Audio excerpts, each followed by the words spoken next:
Os Emasculados de Altamira, conhecida série de crimes envolvendo mutilação e morte de jovens, aconteceu entre os anos de 1989 e 1992, na cidade de Altamira, no sul do Pará. Ao mesmo tempo em que todo o país se focava naquele crime bárbaro, pouco as investigações avançaram e o que nos deixa com uma série de perguntas e inflamou teorias de conspiração envolvendo poderosos e até seitas satânicas, tortura, violência sexual e remoção de órgãos. O que teria acontecido com essas crianças? Não daremos essa resposta para você nesse episódio, mas a gente abre espaço e vamos falar da próxima temporada do podcast Projeto Humanos, Os Emasculados de Altamira. Como foi sua produção? Lidar com os acusados? Teremos invertidas na história desse caso? Chamamos aqui o seu criador para bater um papo sobre esse projeto e a gente vai voltar a falar sobre ele logo depois dos recadinhos e a gente já volta.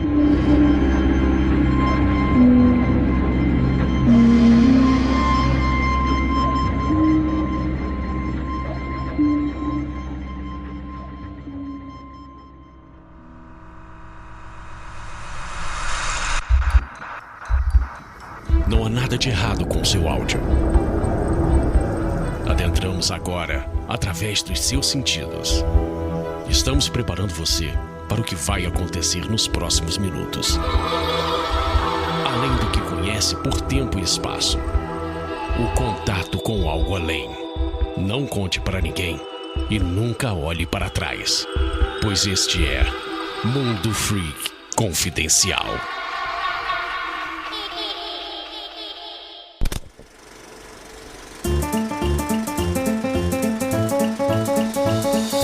E chegamos aqui agora na área de recadinhos do seu Mundo Freak Confidencial. E aí, galera, tudo bem com vocês? Mais um episódio aqui do Mundo Freak. E gostaria de agradecer a sua presença, a sua paciência, por você estar aqui sempre com a gente. Lembrando a todos que o Mundo Freak Confidencial é exclusivo do Spotify, a nossa casa maravilhosa. E além do mais, temos também outros programas que estão em todos os lugares, como Aconteceu Comigo, Cadáver Vivo Podcast, algumas coisinhas a mais que a gente tá aprontando por aí, vocês já sabem, tudo bem. E em breve, ó, eu não vou prometer um momento pra vocês aqui, não vou prometer o dia, nem horário, nem nada, mas vai sair em breve coisa nova do feed de vocês. Eu tenho certeza que vocês vão ficar empolgadíssimos quando escutar o primeiro episódio. É isso mesmo. E, gente, esse episódio é muito especial. Gostaria muito de agradecer ao Ivan e à Rede Globo de televisão que permitiram que a gente fizesse esse episódio. Durante a gravação, a gente fala que o primeiro episódio do Projeto Humanos, Caso Altamira, sairia na meia-noite, na data de publicação, agora na quinta, do dia 7 pro dia 8. Mas, na verdade, segundo o Ivan, mudou. Vai sair agora meio-dia. Mas a gente deve publicar esse episódio até um pouquinho mais tarde. E, idealmente, a gente pede que você escute o primeiro episódio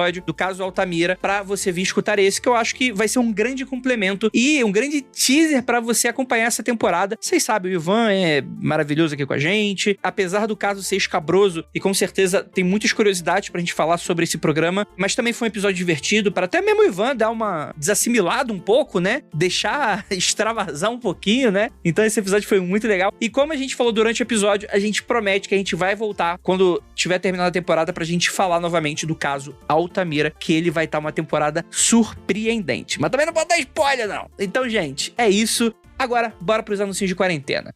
Anúncios de quarentena. Eu vou falar aqui da Debbie Garcia. Ela é ilustradora e quadrinista campineira formada em artes visuais pela Unicamp. Ela é otaku desde a infância. Debbie, tipo assim, nada contra. Tem até amigos que são assim, mas ok, né? Acho que não sei se é... Otaku, gente. É porque é otaku aqui. Também ama a arte com A maiúsculo e se interessa por ilustrar moda e personagens com um toque grotesco, além de astronomia e bichinhos, cara. Ô, Deb, pô, outra coisa, cara. Tipo, imagina você fazer a parada grotesca quando estiver ilustrando bichinhos, né? Acho que você não pode misturar as coisas também, né? Ela fala que tá vendendo serviços de ilustração para contos, capas de livros, revistas, álbuns, além de serviços de colorização para quem precisar. Pode trabalhar tanto com temas adultos quanto infantis. Também tem canal no YouTube, o Entretextos, onde faz esporadicamente vídeos e ensaios sobre temas diversos. Cara, Deb, muito maneiro. não conheci o seu canal, eu já tô seguindo ele. E, cara, as suas artes estão maravilhosas. Sério, eu adorei. Acho que seu estilo é único. Muito, muito maneiro mesmo. Um dia, quem sabe, a gente trabalha junto aí. Mas fica aqui a recomendação, você precisa de livro, revista, enfim. A gente anúncio já tá dado, né? E eu vou deixar todos os links aqui da Deb aqui no link no post desse episódio. Você não sabe como aparecer aqui nos anúncios de quarentena? Pra você que é artista, foi afetado aí pela pandemia, né? Tem um pequeno empreendimento, né? Uma coisa que não é de milhões. Você entra também no link desse episódio, eu vou deixar ali o formulário que você preenche. E, gente, é preciso preencher tudo certinho como tá sendo pedido, tá bom, gente? Senão, não vai entrar. E, assim, a gente ainda vai selecionar, vai ter um crivo, etc e tal. A gente seleciona coisas que a gente acha que tem mais a ver com a gente e por aí vai. Então, é isso, gente. Se você quiser ter a chance de aparecer aqui, então faça isso, beleza? E também os links da Debs, como eu falei aqui pra vocês. E agora, bora pra esse episódio, que agora é sério, hein, gente? E aí, o que vocês acham? Me conta lá nas redes sociais e se prepare agora pra mais um Mundo Freak Confidencial.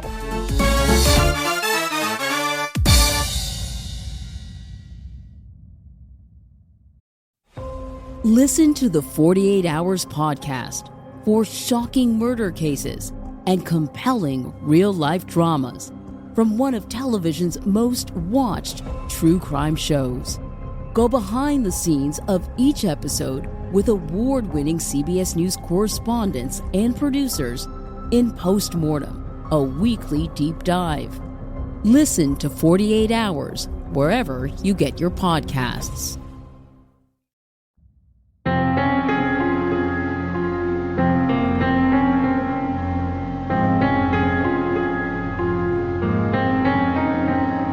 Longos dias e belas noites, queridos ouvintes. Eu sou Andrei Fernandes e eu, particularmente, como vocês sabem, não sou o cara do True Crime. Ainda mais casos chocantes mexem muito comigo, porque eu me descobri uma pessoa muito... Eu era uma pessoa muito sangue frio na minha adolescência, né? Aí eu fui ficando cada vez mais fresco. E temos aqui um convidado muito especial, mas a gente só vai apresentar ele. Ninguém deve imaginar quem que é, né? Ninguém sabe exatamente quem que é. Não tá no post, né, o nome. Quem que é? Convidado, por favor, educação, tá? Não tô vendo ninguém especial aqui, tá? No máximo a Gabi, porque eu não conheço direito ainda. Tá, o resto... Viu só, Andrei? Viu como eu sou especial? Você tem que me valorizar mais. Eu vou ignorar essas interrupções desagradáveis e pra me ajudar temos aqui Jay. A Jay tá mutada. E temos aqui Marcos Keller. Ai, tudo bem, vamos lá. Sim, eu sou o Marcos Keller e estou aqui hoje, neste querido podcast, ao lado de um querido amigo que é o convidado, que eu não vou revelar, que está aí na sua busca incessante de levantar casos desagradáveis, criminosos, não ser benquisto na cidade do Brasil. Ao todo, o Brasil tem 5.570 cidades, 2 já vão estar completas nesse percurso total. É isso aí. Olha aí, ó. Tem mais 5 mil pra conseguir. O Ivan já botou a mão na cara. Já falou, Sabe aquela história é engraçado porque é verdade? Né? Então, tem um pouco disso aí. E temos aqui nossa queridíssima Gabi Laroca. A partir de agora, eu só quero ser apresentada como Gabi a Especial, tá bom, Andrei? Senão eu não participo mais, tá? Gabi a Especial. Tá bom. Tudo bem. Então a gente se despede aqui da Gabi hoje. Muito obrigado por todos os serviços prestados. E temos aqui nossa queridíssima Jay. Oi, pessoal, tudo bem? Estamos aqui de novo com esse convidado que ninguém sabe quem é, né? Para mais um episódio sobre um assunto tenso, né? O nosso convidado, ele não tá mais tratando de temas tranquilos, de temas que a gente pode, sei lá, citar borboletas voando. Porque a guerra da Síria era tranquila, né, Jay? O holocausto era tranquilo. Não, mas pelo menos tinha uns poeminhas, tinha as coisas bonitas, as pessoas falando as coisas bonitas, esperança. A história do pai, né? Lembra a história do pai? Agora não, é tipo, é só depressão. O problema é ficar jogando esses jogos aí, Elden Ring, os Soulsborne, Souls-like, é só desgraça, cara. Nossa, gente, Elden Ring tá causando discórdia aqui em casa. É um nome proibido. Os controles já voaram. Podia transformar essa pauta aqui em Elden Ring, hein? Eu achei altas paradas dessa semana. Altas paradas.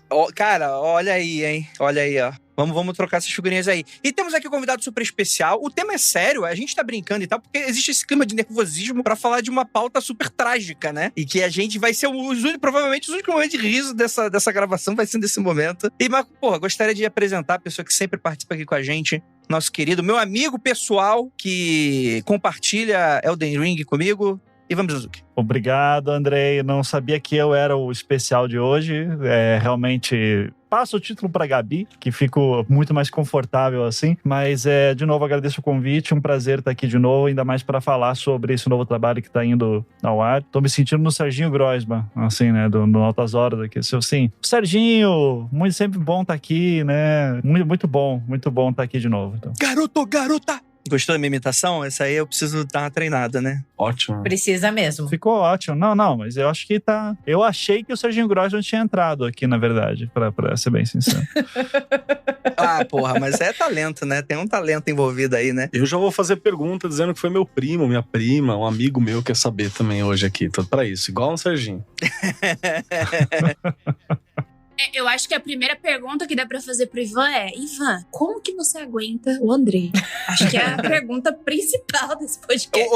Ô Jay, vamos, essa aqui é seriedade. O Mundo Freak é profissionalismo. Eu espero que você lembre-se disso. Eu tenho uma outra. Quanto você gasta na terapia depois de acabar um Projeto Humanos? Essa é... Importante. É curioso, porque eu não faço terapia pra mim, né? Mas eu faço terapia com a minha esposa Anne desde o início, desde a metade da gravidez dela, que foi no meio da pandemia, né? Então foi mais por conta de o acompanhamento daquele momento da pandemia e gravidez e tal, e daí a gente acaba fazendo junto, não é terapia de casal nem nada, assim, mas é mais porque eu comecei a acompanhar ela naquela época, a gente tava passando juntos por todo aquele momento, 2 anos depois estamos juntos aí, e daí assim, vamos dizer, né? Teve um momento que meu filho nasceu, foi bem na época que o Caso Evandro acabou, que eu tava começando o início da pesquisa de Altamira, né?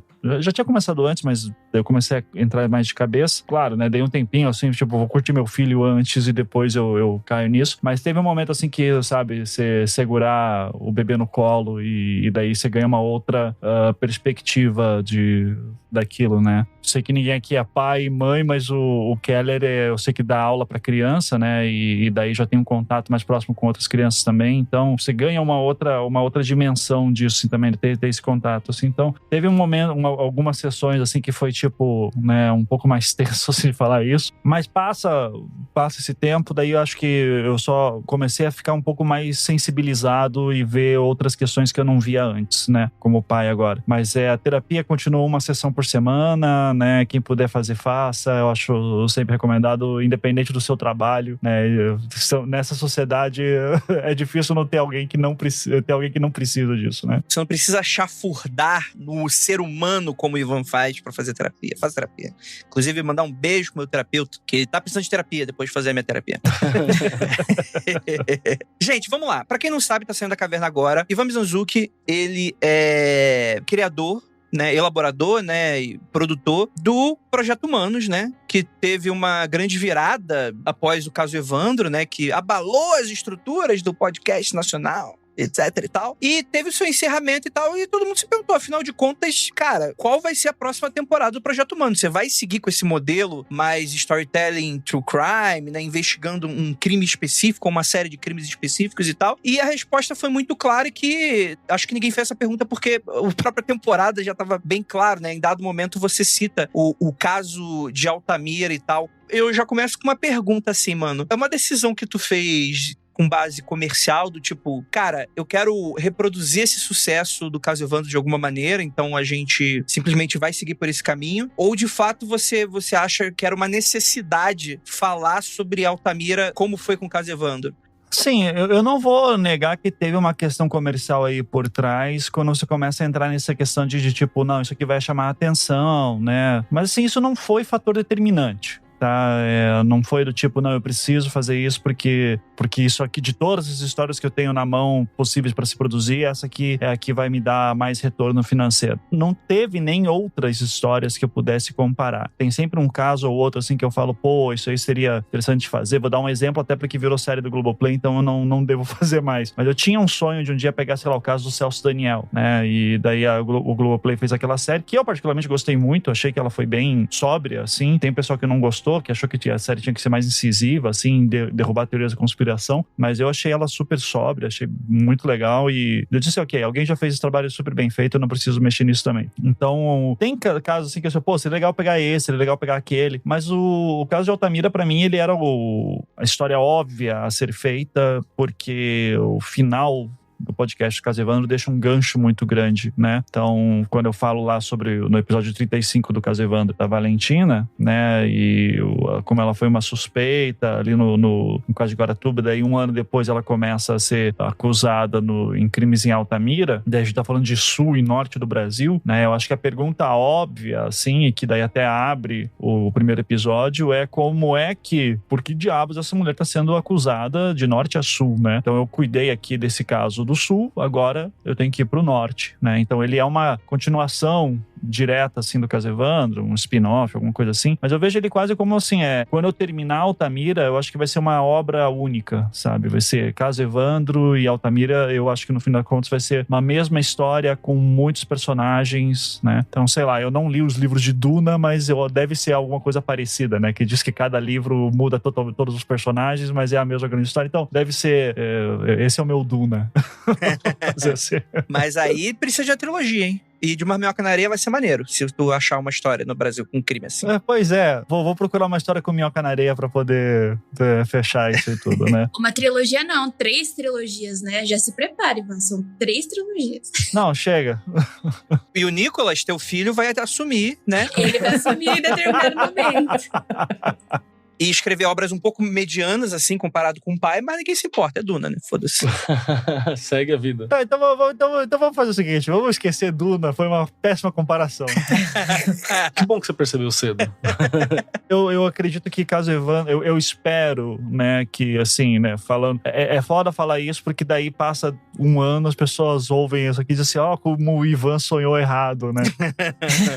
Como as expectativas foram lá pra baixo, mas eu sinto que isso vai ser, daqui a um tempo, eu espero que as pessoas olhem para Caso Evandro e Altamira como uma coisa só, tá? Que não dê para separar tão fácil assim. E sabe, eu sempre fico pensando, seria legal pegar daí um terceiro caso que tenha a ver, fosse uma trilogia, mas eu já adianto que não tem, tá? Você tem outros casos, assim, que aparecem ali pertinho, que...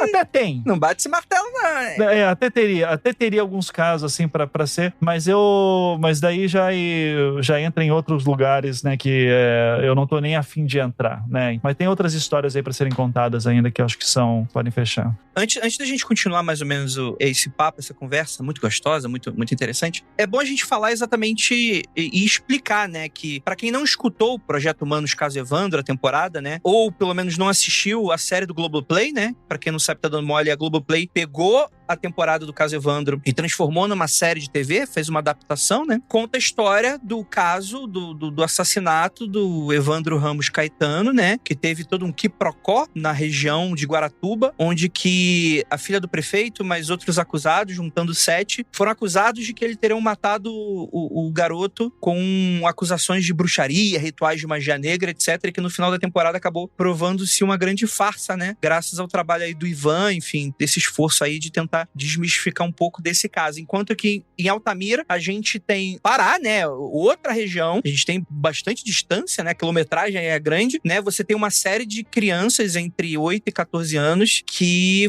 foram mortas, né, algumas sobreviveram, mas que tem como uma característica bárbara do crime a emasculação, né, ou pelo menos a tentativa de, né, que no caso é quando você retira aí os órgãos genitais, né, e que você tem uma estranha ligação dentro desses dois casos, apesar de tão distantes, que é essa seita Luz, né? Que você teria a acusação da sua líder na época. Ela foi acusada, pelo menos considerada suspeita nos dois casos, né? Porque ela tava meio que entre as duas regiões, né? Então você tem essa característica que liga esses dois casos. Para caso você não tenha escutado, ouvido, assistido, mas é Altamira que a gente vai estar falando agora e os desdobramentos desse caso. Só queria fazer um comentário bem aleatório, na verdade. É porque eu sou de Curitiba, né, gente? Eu nasci... Tá frio aí também? Tá frio aí também?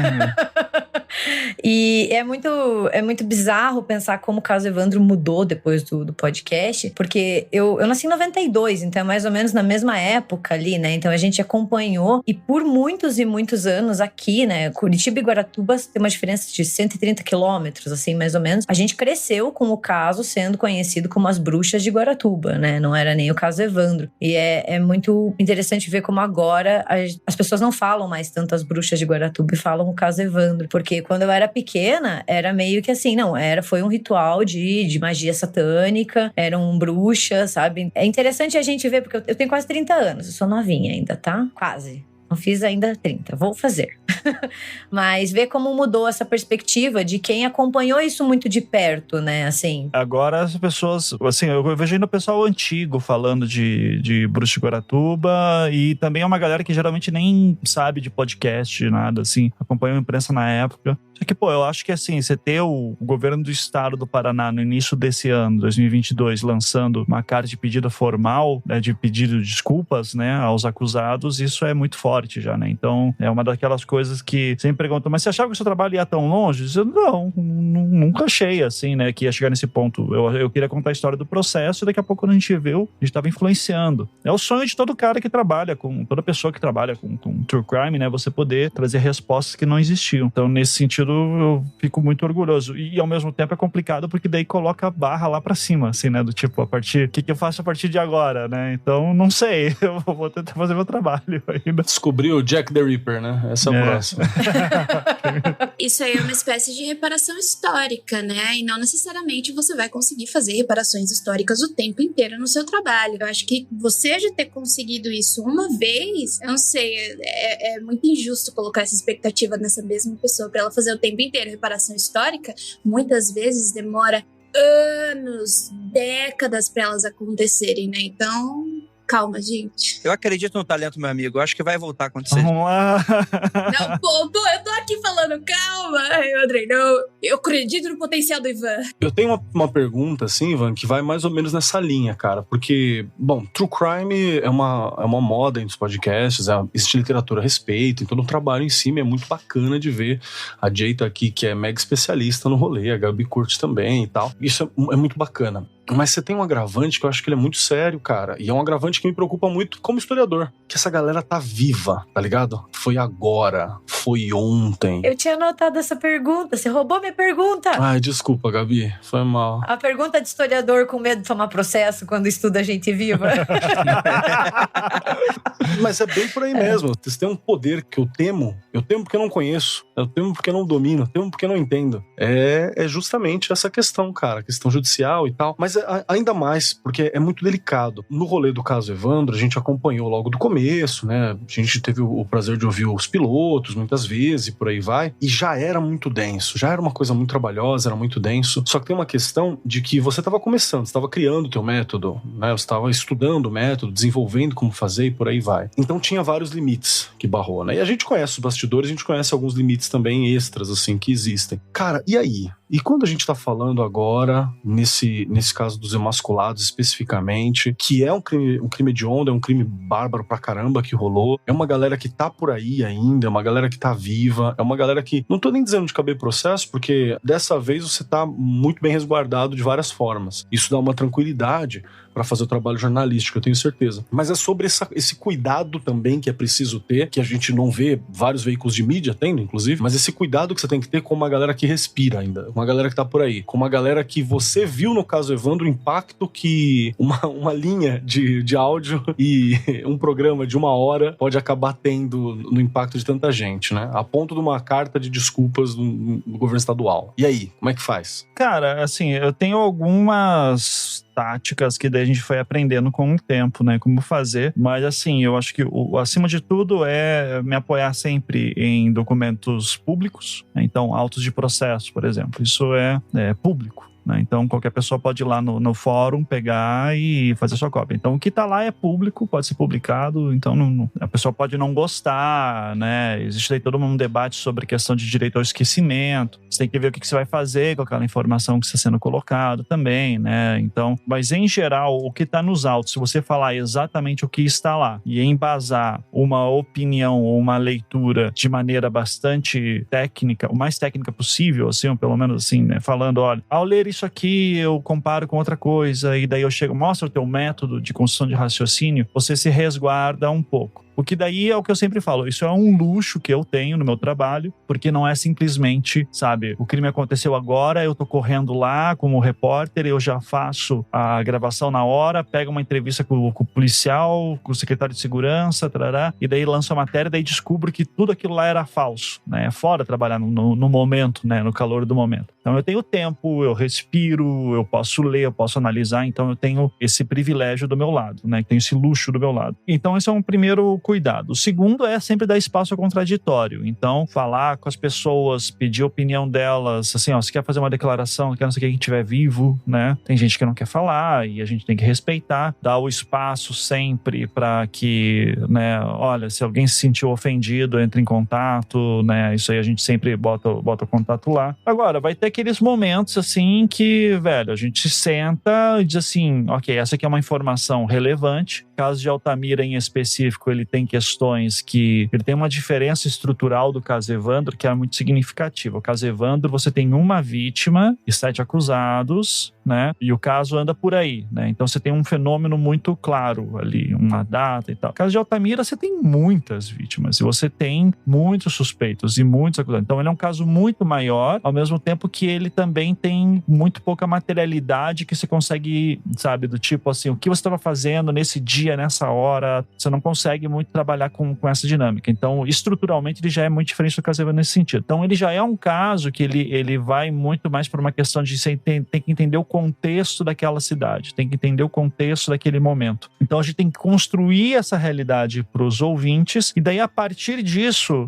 ele já é um caso construído muito numa base de muito falatório. E, cara, daí você não tem muito o que fazer, sabe? Tipo, vai ter momentos em que você percebe que nos autos do processo não tem uma coisa que a pessoa tá me falando aqui agora. E daí a gente senta e diz assim, a gente publica ou não. Então esses momentos acontecem. E daí assim, o que a gente quer? Eu acho que tudo tem que sempre ser colocado, né, do tipo, o que a gente quer? A gente quer que essa história seja explicada, seja contada, que as pessoas entendam nos mínimos detalhes como é que isso se deu e principalmente focado na questão da parte do processo. Então o que é um processo ideal e o que tem nesse processo? E o que não tá encaixando? E daí tem que explicar. Tem momentos assim que a gente fica tipo, velho, vamos publicar e torcer para que não dê nada, né? Assim, claro, assim, pode ter gente que não vai gostar, e isso vai ter, né? Por qualquer podcast criminal, assim, vai ter gente que não vai gostar, vai ter gente que vai reclamar. Não, a gente lança podcast de Pokémon, tem gente que gosta, tem gente que não gosta, isso aí vai rolar mesmo.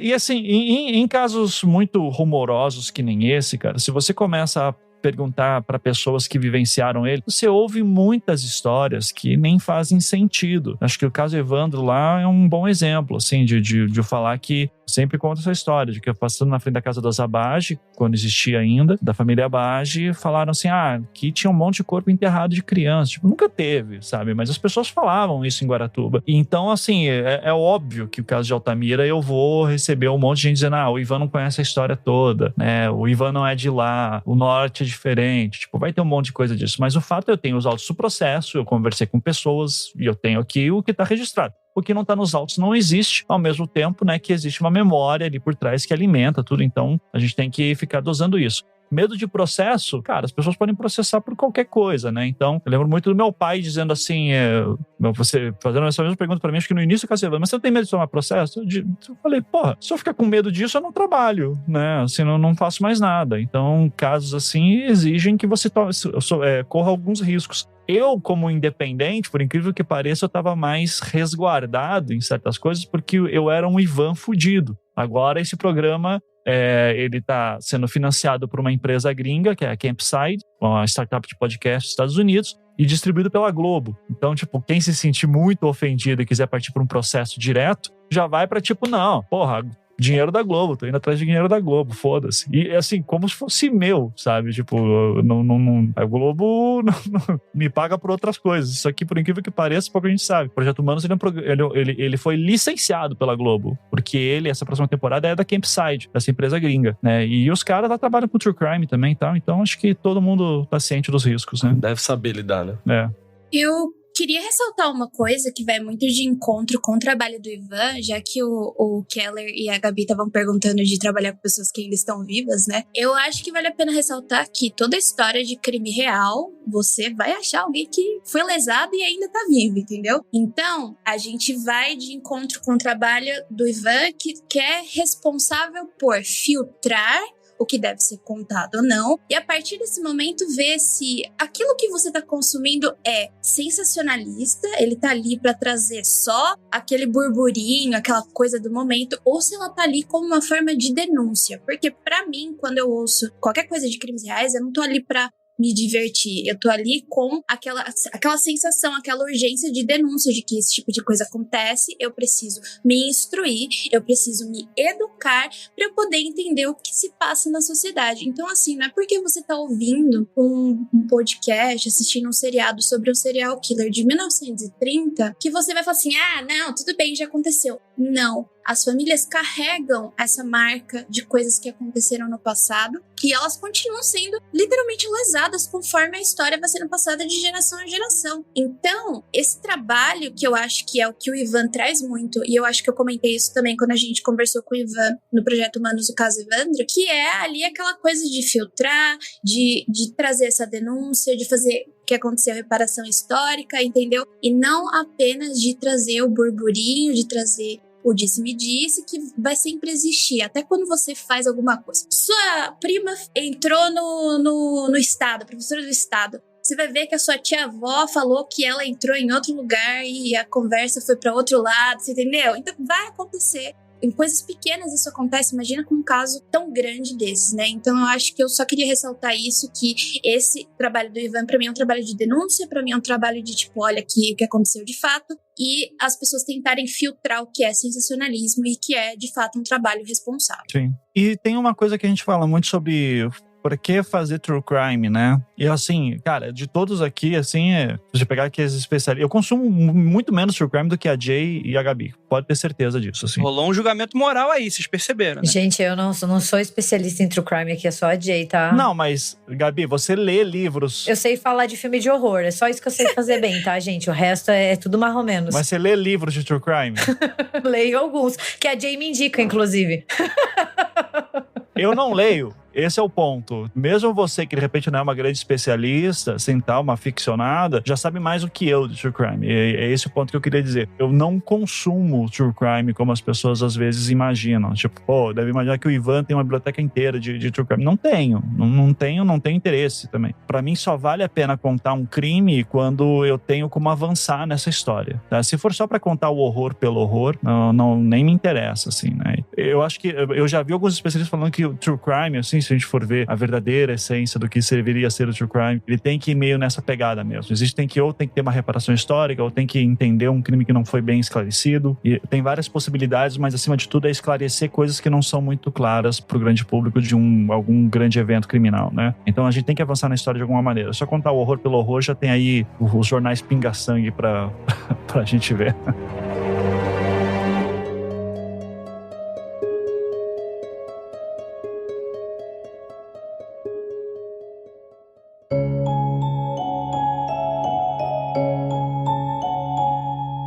Deixa eu fazer uma pergunta, então, antes da gente entrar exatamente um pouco na história, né? Porque, pra quem não sabe, quando esse episódio estiver ao ar, esse nosso episódio, o primeiro caso da temporada de Altamira já vai ter sido lançado. Então, eu até recomendo que você escute ele antes de continuar escutando, porque, bem ou mal, a gente pode fazer comentários sobre o que tá nesse... Assim, nada que vai ser o primeiro episódio de uma série, né? Mas talvez seja interessante deixar isso claro, né? Mas vamos lá. Eu queria saber um pouquinho de diferenças da produção. Aumentou a equipe? Aumentou, e assim, tá até rolando uma coisa irritante mas irritante num bom sentido, porque assim, no final do episódio vai ter créditos, né? E eu decidi colocar o nome de todas as pessoas que ajudaram na produção da temporada. Só que assim, estamos agora em março de 2022, final de março de 2022 gravando aqui. Teve gente que me ajudou em coisa lá no final de 2020, sabe? Quando, sei lá, a gente já tava preso em casa sem ainda noção de vacina nem nada, né? E daí eu esqueço às vezes, né? Ou sei lá, início de 2020, antes da pandemia mesmo. Então às vezes eu esqueço, daí eu volto e meia eu escrevo o crédito, gravo, mando pra Bia, que é a editora, daí digo, Bia, tá aqui os créditos finais. Eu já tô na 4ª versão dos créditos finais mandando pra ela, porque hoje mesmo eu lembrei, putz, tem mais uma pessoa que eu esqueci de falar. Então assim, a equipe, ela cresceu consideravelmente, né,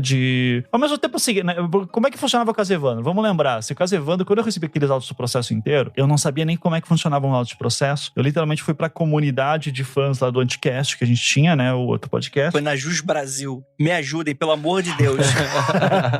Eu disse, gente, vou fazer uma nova temporada do Projeto Humanos, é sobre um caso criminal, e eu preciso de gente que me ajude aqui a catalogar os autos processos pra eu entender como é que funciona essas paradas. E daí tive, sei lá, 30, 40 voluntários, eu não lembro, assim. Aí teve um menino lá que fez, tipo, um monte de autos processos, ele fez quase tudo. Teve gente que abandonou no meio do processo, assim, e tal, e assim, mas assim, no final, o Caso Evandro tinha muita gente que ajudava, do tipo, pô, tô com um tempinho livre aqui, eu vou te dar uma ajuda, tal. Então foi muita gente que ia e vinha. Daí tinha alguns que faziam umas ajudas mais pontuais, mas em geral era mais...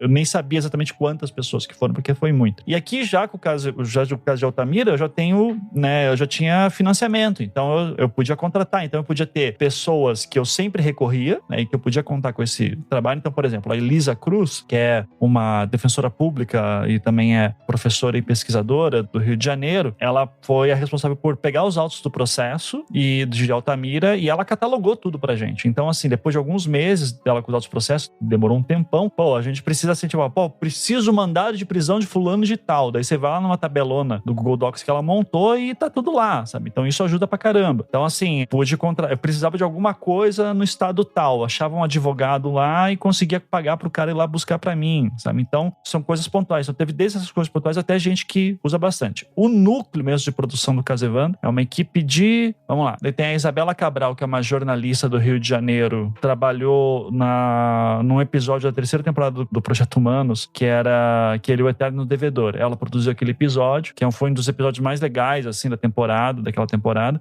E daí eu chamei ela pra minha equipe como jornalista. Ela faz bastante fact-checking, ela grava algumas entrevistas, revisa roteiro e tal. Daí tem uma roteirista que trabalhou comigo na série do Globoplay do Caso Evandro, que é a Tainá Muringer. E ela é meio que a roteirista, assim, não tem uma hierarquia muito clara, assim, mas tipo, eu escrevo alguma coisa, mando pra ela e tudo que ela falar pra mudar, eu aceito, sem discussão, sem muita discussão. Então, eu, a Tainá e a Isabela somos quem mais trabalhamos em cima dos roteiros. Daí nós temos a Bia Guimarães, que é do Laboratório 37, que produz lá o 37 Graus, né, que é um dos podcasts, assim, de edição mais incríveis do Brasil. Ela tá fazendo a edição e mixagem e tal. E tem a Marina Sequinel, né, ela é jornalista, ela atualmente mora na Alemanha. Ela me ajudou na reta final do Caso Evandro com textos ali pra Wikipedia, também fazendo algumas decoupagens. E daí ela ficou responsável por pegar, sei lá, centenas de horas de áudio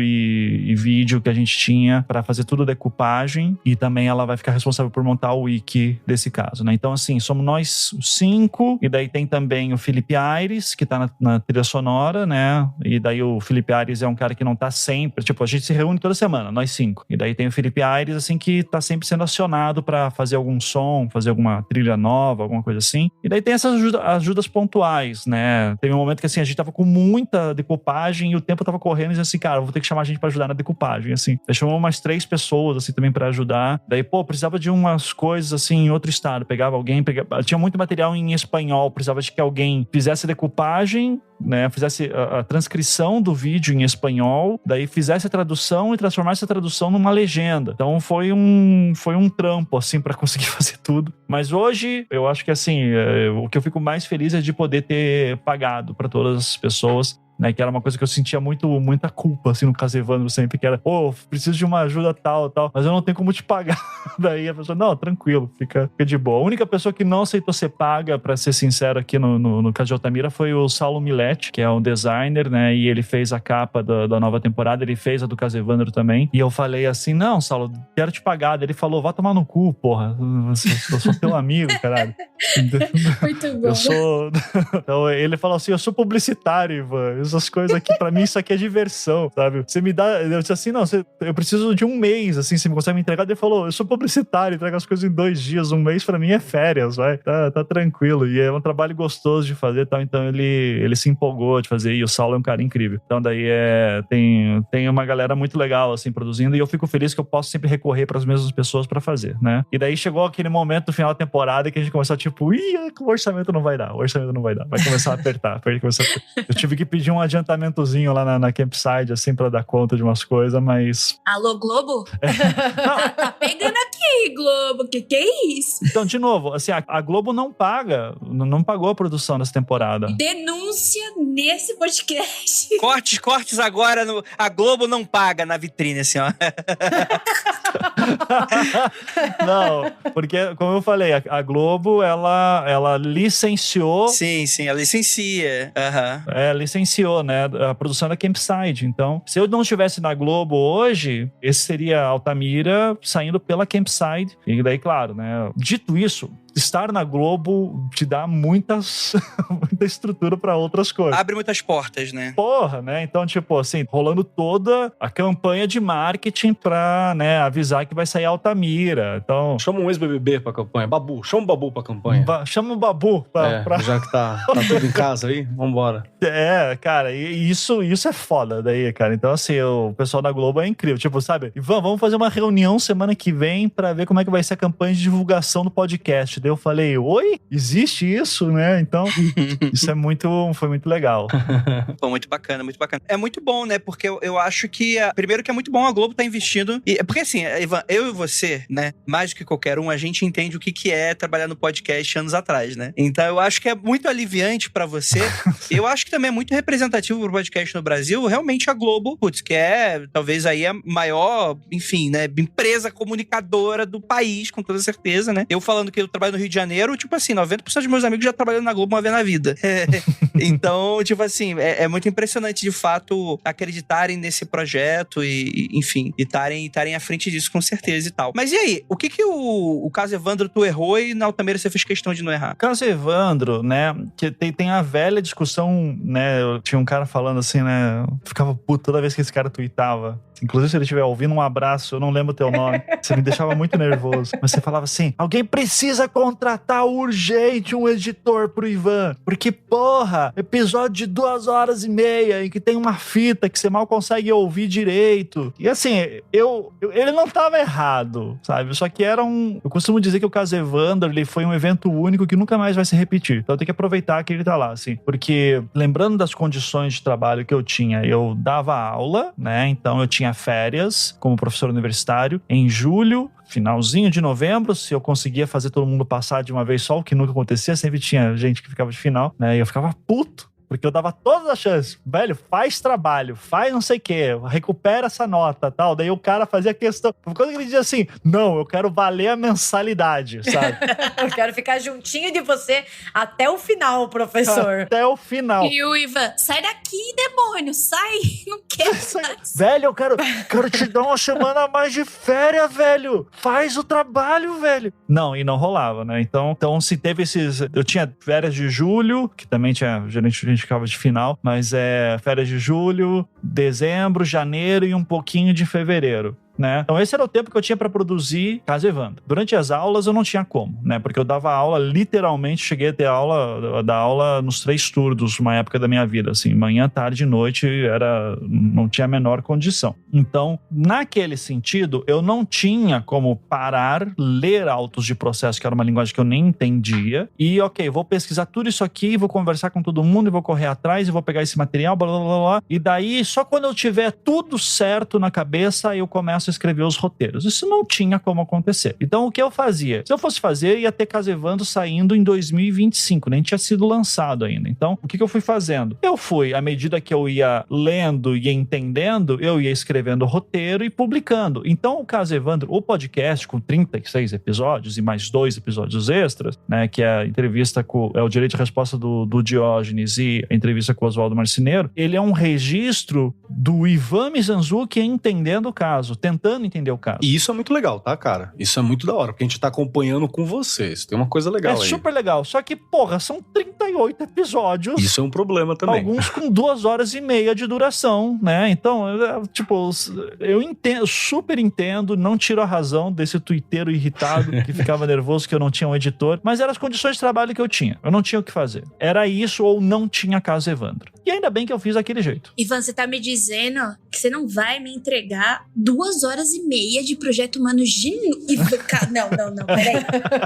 Você tá me dizendo que você não ouviu o tuiteiro? O tuiteiro, essa organização social? Não, mas isso me gerou problemas até, porque assim, às vezes eu falava uma informação lá atrás, cara, falando assim, por exemplo, o Edésio, que é uma testemunha de acusação super importante, falando assim, por que você não falou do Edésio antes? Eu vou ser muito sincero, por muito tempo eu nem sabia da existência do Edésio, porque ninguém me falava dele diretamente. Por mais que ele foi um dos caras que eu tentei entrevistar, tudo, eu não entendia a importância dele pro processo. Então ele é um cara que me escapava. Quando eu percebi o Edésio, eu disse, caralho, cara, tem uma testemunha de acusação importante pra cacete aqui, que foi ameaçada e tal, e tá aqui a fita de acusação do cara. Então eu preciso tentar encaixar isso em algum lugar. E daí que eu fui correr atrás, assim, pra poder ver. É super entendível. Você como head do projeto e trabalhando meio que sozinho, né? Por mais que tivessem pessoas que te ajudaram em diversos momentos, mas era você ali, a cabeça pensante, dando lógica pra aquela questão toda, né? Agora você, de fato... Lendo, pesquisando, verificando informação, gravando, escrevendo roteiro, editando. Que é um crime muito simples o Caso Evandro, né? Tipo assim, só tem dezenas de milhares de páginas de processo. É tranquilo. Então, exato. Então, assim, naquela equação que a gente já comentou outras vezes em participações minhas, né, de tempo e dinheiro, você tenta sempre compensar uma coisa com a outra, né, para fazer as coisas funcionarem. Eu tinha tempo, tinha férias, né, como professor, coisa que outras pessoas nem têm, né. Então, eu tinha esse luxo do tempo para poder usar, então eu usava meu tempo escasso para isso. E dinheiro eu não tinha para contratar ninguém, então não tinha como. Muito pontualmente, assim, conseguir pagar uma coisa ou outra do meu bolso. Agora, quando chega agora em Altamira, eu tenho o quê? Eu tenho dinheiro, né? Eu tenho financiamento, então eu posso contratar pessoas. Cara, eu passei o ano de 2021, 2020 já tava... Deixa eu pensar aqui. É que 2020 eu ainda estava terminando o Caso Evandro, mas eu já estava lendo sobre Altamira. Mas assim que eu entro de cabeça mesmo, 2021 foi de janeiro a dezembro só pesquisando sobre Altamira, gravando, lendo, conseguindo áudios e fazendo reunião e verificando tudo. Então assim, é uma condição de trabalho muito única daí que eu tive para, por exemplo, poder, sabe, Isa, a jornalista, né, da equipe, Isa, preciso que você verifique lá com fulano de tal coisa, se consegue? Eu preciso falar com especialistas de dor para fazer essa simples pergunta aqui, eu preciso de várias opiniões para verificar uma informação. Isa, corre atrás dessa galera. Tainá, eu preciso dar uma olhada nessa, toda essa parte do processo, você fica só com ela, eu fico com ela. Então, foi um ano lendo tudo isso. Então, o que vai acontecer, assim, de produção? Eu estou agora publicando os episódios, já conhecendo o processo, já tendo feito as minhas investigações, já levantando tudo. Então eu já sei da história toda, quando eu tô publicando agora. Então a gente tá publicando os episódios enquanto ainda tá produzindo episódio também, né? Porque vai ter coisa que vai acontecer no meio do processo, a gente sabe, se espera isso de alguma forma. Então eu acredito que a gente não vai ter 36 episódios de 2 horas. Ah, não. Vamos embora, Jay. Vamos embora. Respondendo a pergunta da Jay, que tá indignada. Não, gente. Tô muito triste. Muito triste. Eu escutava o Caso Evandro quando eu fui fazer visto lá em São Paulo. E daí eu fiquei tipo umas 4 horas na fila. Nossa, gente, perfeito. Escutei meio episódio. Eu corria ouvindo. Pra mim, era o meu evento, entendeu? Porque minha corrida dura, tipo, 1h30, 2 horas. Eu colocava o Caso Evandro, já era, ia embora. Daí hoje eu recebi o primeiro episódio, 56 minutos. O que é isso aqui, Evandro? Que absurdo. O que é isso aqui? Mas... O primeiro episódio do Caso Evandro também era curto, hein? O primeiro episódio do Caso Evandro também foi 1 hora, tá? Ah, droga. Vou dizer o seguinte, Jay e Gabi, vocês precisam de xadrez verbal. É isso que vocês precisam. 6 horas, né? Vocês precisam... Abraço, Matias, né? Abraço, Felipe. É isso que você precisa. Não, os podcasts que eu ouço é tipo...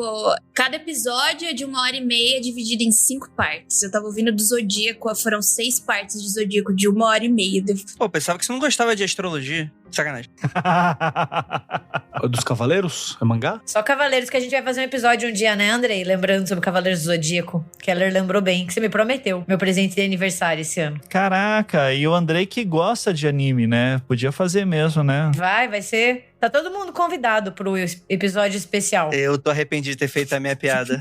Foi o Ivan, deixa eu fazer uma pergunta pra você também, cara. Que não é nenhuma pergunta, assim, mas é tipo uma coisa que eu gostaria muito de ver, assim. Eu sei que você é um cara que tá com... Tem filho, família, né? Beijo pra Ana, inclusive. Tem todos os rolês e pá. Mas sabe o que tem um produto derivado que eu gostaria muito de ver desse trampo teu? Talvez ainda não seja a hora, né? Agora com a Altamira, mas com certeza se você continuar nessa linha. Que é o teu método, cara. Você é um cara Você sempre foi um cara muito organizado. Porra, quando eu via que você tava transcrevendo o áudio, não fazia o mínimo sentido pra mim, cara. Pra mim era eu ver uma vez e marcar tag, tá ligado? Mas eu entendo que quando você precisava ir naquele ponto do áudio que você tava precisando, daquela voz, seja pro efeito dramático ou pro efeito de composição do storytelling, ele era necessário e tal. Então você é um cara que é muito organizado, né? Eu vi aquela tua parede de lousa e eu tinha desespero. 1, porque eu tenho rinite, e 2, porque tinha de tudo colado ali. O teu método, ele é uma coisa que eu acho que ele é muito legal. Agora tem aqui os painéis aqui atrás, vocês estão olhando. Eu tô vendo. Tô com vários spoilers aqui. Então... Já tirei print. É um upgrade isso aí, porque antes era um monte de post-it. O negócio evoluiu. Tem post-it também, tem uma parede aqui atrás do monitor também, cheia de post-it. Agora ele tem uma impressora, né? Então ele consegue fazer uma coisa ali. Mas eu acho que esse método é uma coisa muito legal, cara, pra dar uma avaliada. Talvez algum material, algum livro, algum curso é uma coisa interessante. Porque, no fim das contas, eu acho que essa expertise também que você desenvolveu, fazendo esse tipo de construção, é algo que pode ajudar muita gente, inclusive a justiça brasileira, né? Porque tem umas coisas ali que você fica olhando e você fala, mano, era só ter lido, né? Tipo, era só ter ouvido, era só ter feito. Tem isso em várias questões. Então é só um comentário, assim, enquanto você tava falando sobre todo o processo, como é que foi, é algo que eu acho que seria interessante. Mas sabe, Keller, sendo muito sincero, o meu método é método científico. Tipo, não tem muito... Continua sendo raro no Brasil, não sei se você sabe. Sim... Você fez mestrado, né? Você sabe o método que eu uso, basicamente. Então, assim, tipo, você vê uma situação, você monta uma pergunta, né? Você levanta hipóteses, daí você vai buscando a beleza da academia, né? Nesse sentido, é que você aprende muito a focar. Tipo, foca, né? Nisso aqui, esse aqui é o teu problema. E caso criminal, você tem 1 milhão de problemas, né? Então, você tem que criar várias vertentes e daí você tenta levantar essas possibilidades e ver como que se elas têm ganho ali na frente. Isso pesquisando casos antigos, né? Deus me livre pegar uma investigação em andamento em que, não, Ivan, vem aqui ajudar pra ver. Não, daí sem... Acho que nem dá, velho. Acho que não tem nem material suficiente, que é muita coisa desencontrada. Por isso que muita gente que com coisa nova não faz episódio, não faz nada novo. Não... Dá pra fazer uma série da Netflix, da Globoplay, do Ivan Consultor, da polícia de Curitiba, resolvendo crimes de esoterismo. Olha aí. É tipo aquela série Lúcifer, só que ao invés daquele demônio bonitão, você tem um curitibano sem graça e chato. Falando de Elden Ring e de música emo. Enchendo o saco e metendo bedelho no teu trabalho. E reclamando do frio. E chegando todo mundo assim, tá frio, hein? Tá frio aqui hoje, hein? Porra. Perfeito, cara. É isso aí mesmo. Eu queria aproveitar o que o Keller falou e, né, a gente estava falando sobre pesquisa, método, e a gente sabe como isso demanda tempo e esforço e levantamento de documento e, meu Deus do céu, e várias mídias que você vai usando para se organizar. E eu queria saber do Ivan, assim, porque a gente na academia, geralmente quando tá ali em um mestrado, em um doutorado, em um TCC, seja o que for uma pesquisa científica, seja da humanas, né, da biológicas, independentemente da sua área, tem uma hora que você chega meio que em uma rua sem saída. E daí você pensa assim, meu Deus, o que eu tô fazendo aqui? Nada faz sentido, eu não vou conseguir terminar isso aqui, qual que é o propósito? Meu Deus, daí você começa a chorar em um canto, né? Eu tô nesse ponto, se você quer saber. Com a Altamira, nesse exato momento, eu estou nesse ponto. Então... Esse capítulo do livro de método vai ser fantástico, vai lá. Onde só chora. E a gente chora e fala, não vou terminar, eu vou cancelar, vou desistir, vou tacar o que for a minha fonte, ou que seja o que eu tô trabalhando no lixo. E queria saber, assim, porque é um achismo, mas eu acho que você deve ter passado por isso, tanto no caso Evandro, quanto agora no caso Altamira. E como que é, assim, porque tem muita gente esperando, né? Porque uma coisa é quando a gente desiste de fazer uma coisa, só a gente sabe. Sabe aquela coisa? Não deu certo, que se foda, ninguém vai saber que eu comecei, então tá, vai, né? Como, né? E continuar, assim, porque também tem toda aquela pressão em cima de você pra entregar daí o podcast, entregar o que você tá achando. Como eu falei, eu falei brincando, mas é real. Tipo, eu estou literalmente nesse momento agora, sabe? Que tipo, porra, o podcast vai estrear, eu acho que as pessoas não vão gostar tanto, eu acho, sabe? Daí você começa as autossabotagens, assim. Eu acho que as pessoas não vão gostar tanto, eu acho que talvez essa história não seja tão relevante assim, eu acho que pra conseguir construir aquele interesse e tal, vai ser difícil, ela não tem tanto apelo quanto o caso Evandro, ou pra fazer ela mais apelativa, tem que ser muito apelativa e passar certos limites, então tá tudo errado, cancela tudo, não quero mais fazer nada, as pessoas vão reclamar, não vou entregar, não vou conseguir. Um pouco dramático, né? Não, mas isso faz parte, sabe? Eu acho que nessas horas eu simplesmente paro, eu dizer assim, cara, já tô aqui, não tem o que fazer, sabe? Então vai. Vamos pra frente agora, vamos terminar. Vamos pra frente, agora vai andando. Eu fico mais num misto de desespero e me sentindo muito desafiado num bom sentido também, quando eu vejo do tipo, ok, eu tenho esses 30 eventos extremamente significantes. Qual que eu conto primeiro e qual que vai ser a ordem deles? Porque qual que vai puxar qual? Então eu sigo a ordem cronológica, eu sigo a ordem de importância, eu sigo não sei o quê. É o tom da sua narrativa, né? Você que tá criando. E o que vai aparecendo e tal. Então, isso é um desafio muito legal. Assim, você sente assim, porra, é um puta quebra-cabeça aqui que eu tenho que ver como montar. E a maneira como você vai apresentar, ela já vai revelar alguma coisa, né? Então, esse é um desafio que eu sempre fico muito empolgado e desesperado. Porque daí a gente chega lá... Eu tenho um dos meus 500 post-its aqui, né? Que eu quero... eu tava brincando. Um deles é um escrito assim, falta, que tem nesse momento 1, 2, 3, 4, 5, 6, 7, 8, 9, 10, 11, 12, 13 itens que eu ainda não sei como encaixar na narrativa, e eu vou estrear o podcast em 2 semanas. Ficando mais 1 hora em cada podcast. Você encaixa tudo. Isso, Keller, obrigada! Não dá tanto. Eu achei interessantíssimo, né? O Keller perguntando, não, como é o seu método científico? Daí o Ivan explicando assim, não vai ter nenhum choro, nenhum grito, nenhum desespero, porque eu tô no meio do meu mestrado e eu quero bater a minha cabeça na parede. Se não se fudeu, não é ciência. Tá claro aí.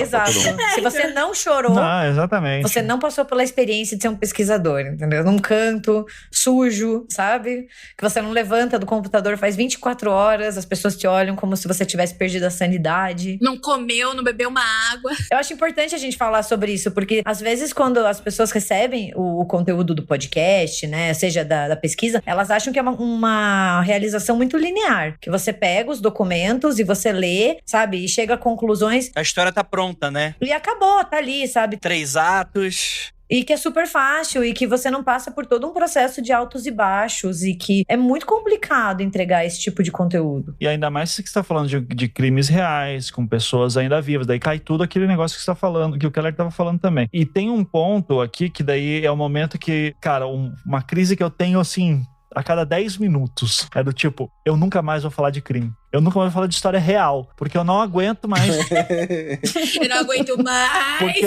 eu vou fazer só ficção, cara. Meu sonho é trabalhar com ficção, porque ficção eu posso inventar. É só ter coerência. A vida real não tem coerência, esse é o ponto. Não tem nenhuma. Então, assim, eu lembro muito da sala de roteiro do caso Evandro da série de TV, né?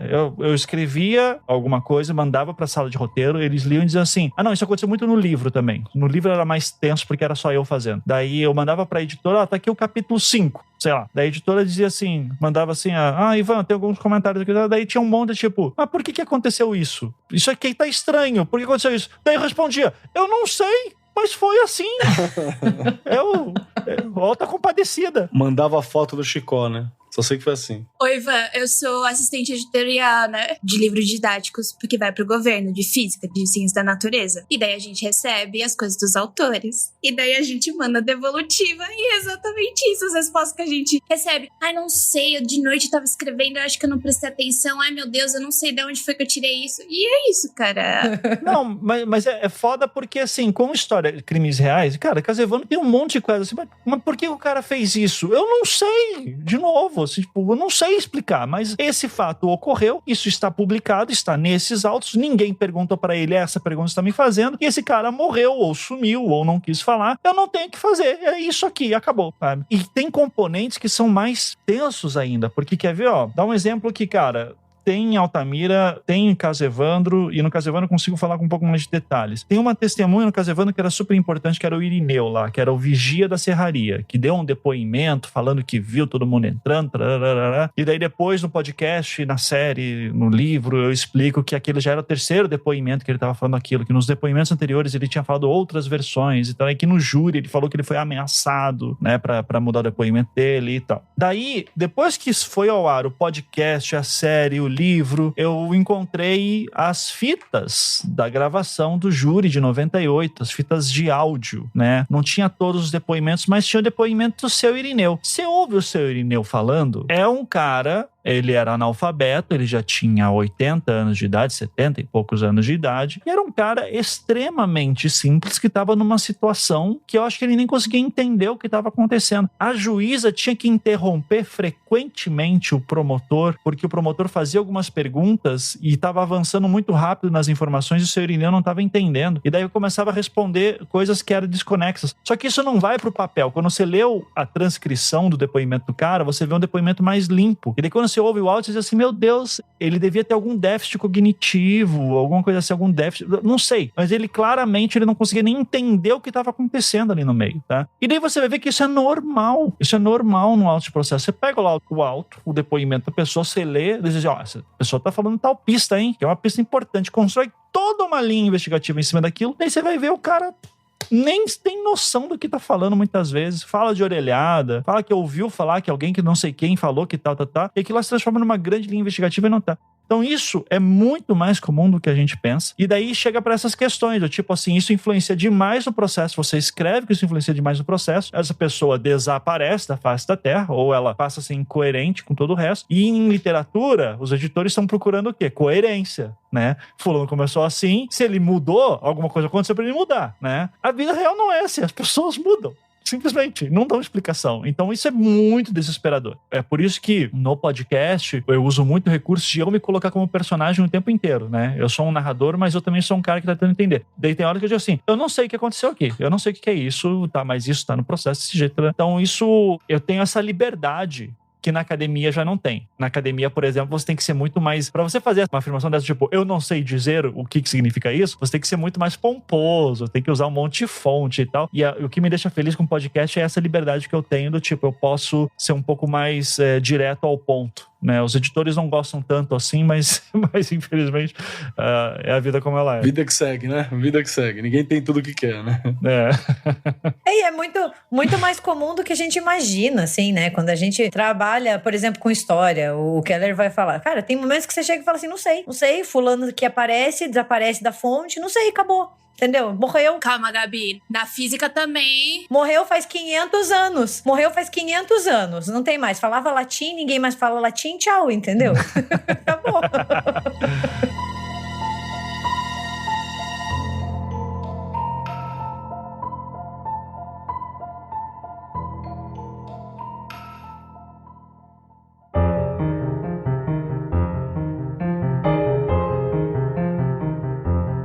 Vamos então falar um pouquinho mais de Altamira, porque é o seguinte, gente, a gente não pode entrar muito a fundo na história, então a gente vai reservar, eu já me comprometi aqui com o pessoal do podcast, com o Ivan, pra no final dessa temporada a gente sentar aqui no Mundo Freak e falar bastante dessa história, então nesse momento eu queria mais comentar sobre exatamente a produção do podcast sem entrar muito. Mas a gente vai tentar alguma coisa aqui, o Ivan é que vai ter que segurar a língua aqui.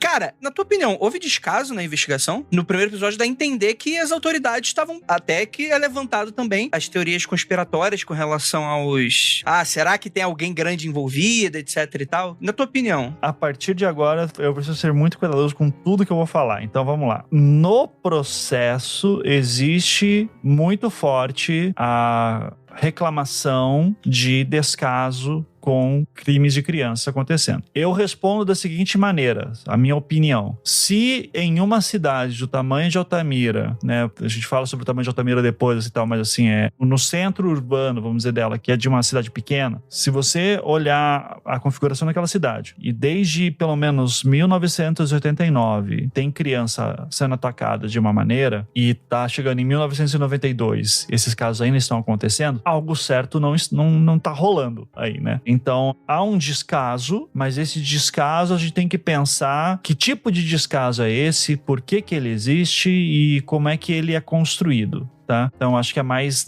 nesse sentido, porque é muito fácil você falar de no Brasil a polícia não funciona, não sei o que, tá? Eu entendo quem fala isso, que diz assim, é óbvio que a polícia não funciona, tal, e vem um caso desse, mas assim, tem certos agravantes que tornam essa história mais específica, tá? Não é simplesmente, assim, fala de uma outra tragédia horrível, mas os meninos que sumiram em Belford Roxo, sabe? É um caso terrível aquilo. Só que não é que tem meninos sumindo em Belford Roxo todo ano de uma maneira muito específica, estão aparecendo certos corpos, entende? Então o próprio fato de Belford Roxo ser ali colado na capital, Rio de Janeiro, já daria uma outra visão. Então a gente tem que também pensar nessa questão do norte, tá? O norte, ele é uma parte que, como diz alguns dos Moreira Salles, que eu não vou lembrar qual, em algum texto também que eu não vou lembrar, mas o norte do país é uma parte que a gente não conseguiu integrar ainda a ideia de identidade nacional. A gente sempre pensa como o outro, né? A Amazônia é nossa, mas ela é outra coisa. Então tem muito dessa questão aí dentro também para ser pensada nesse caso de Altamira. Deixa eu acrescentar uma pergunta nessa do Andrei para te enrolar mais, que é o seguinte: uma coisa que aconteceu que deixou aparecer que ocorreu durante o caso Evandro foi aquela, eu vou usar a palavra contaminação, mas talvez não seja a melhor palavra, e me perdoem a galera que tá ouvindo a gente que conhecer termo técnico. Não é meu caso, por isso que eu temo advogados e a justiça em geral. Que é o seguinte: tinha muita coisa no caso Evandro que parecia vir do medo, né? Vir do pânico satânico, vindo uma leitura espiritualizada de uma realidade, né? E não tanto da materialidade do que estava acontecendo ali. A minha questão não é sobre se houve erros, assim, não é essa parada. Mas a gente tende a ver, dentro do caso Altamira, esses olhares como se fosse uma predisposição para mim procurar algo que vá muito além de um crime hediondo, que tenha um componente místico, espiritual, religioso ou algo nesse sentido? Eu vou responder não respondendo, tá? Ok, é o que eu espero de você hoje aqui. Tá, ok. Eu vou recomendar para que as pessoas procurem um episódio do podcast do Mimimídias. Mimimídias em Prosa é o nome do podcast deles. Tem um episódio desse podcast que eles fizeram com o Lucas, o Poderoso Porco, tá? Um abraço, inclusive. É o número 50, o nome do episódio é maravilhoso. Mulher Branca Desaparecida. Lucas Ed é investigador da polícia. Que eles falam sobre essa questão do true crime sempre ser muito ligado com mulheres brancas, né, vítimas ou as assassinas e tal. E que daí tem muito essa, do tipo, inclusive quem que consome o true crime são as mulheres brancas classe média, Estados Unidos e tal, isso aí. O público feminino do true crime é muito forte, né? Então eles brincam um pouco sobre isso. E daí, claro, o Lucas também, que tem toda uma preocupação racial, vai falar sobre como a população negra, por exemplo, não vai ter muito acesso a isso, não tem muita preocupação porque a violência faz parte do dia a dia, então eles não conseguem, eles estão muito próximos da violência para ver isso como entretenimento, né? Isso em países como o Brasil, enfim, né? Indígena também, desculpa te interromper. Negra e indígena também. E daí Altamira, a gente tá falando de um local, bem puxado a questão da indígena, que, né, que pô, a gente tá falando de um local em que os indígenas estão lá desde sempre, né, e não são reconhecidos nesse ponto. Então você tem uma outra construção nesse ponto. Daí você tem toda a história da colonização do norte, né, da presença da Igreja Católica. E daí você tem uma questão da Igreja Católica, vamos lembrar, desde a década de 70, quando começam algumas obras mais fortes no norte, você vai ter a Igreja Católica na Pastoral da Terra defendendo indígenas de grileiros, de fazendeiros, de garimpeiros, né? Então, pelo pessoal da Teologia da Libertação, movimentos sociais. Então, toda essa turma vai estar misturada em Altamira. Então, assim, por que eu recomendo o pessoal ouvir esse episódio do Mimimídias em Prosa? Porque é um episódio que, assim, a gente ouve essa questão de materialidade do crime, e o Lucas, ele falou uma coisa que pra mim foi muito reveladora, que eu já tinha uma noção, mas pra mim ele foi mais forte. E também são casos e casos. Mas é um policial falando, né? Fica diferente quando você ouve ali.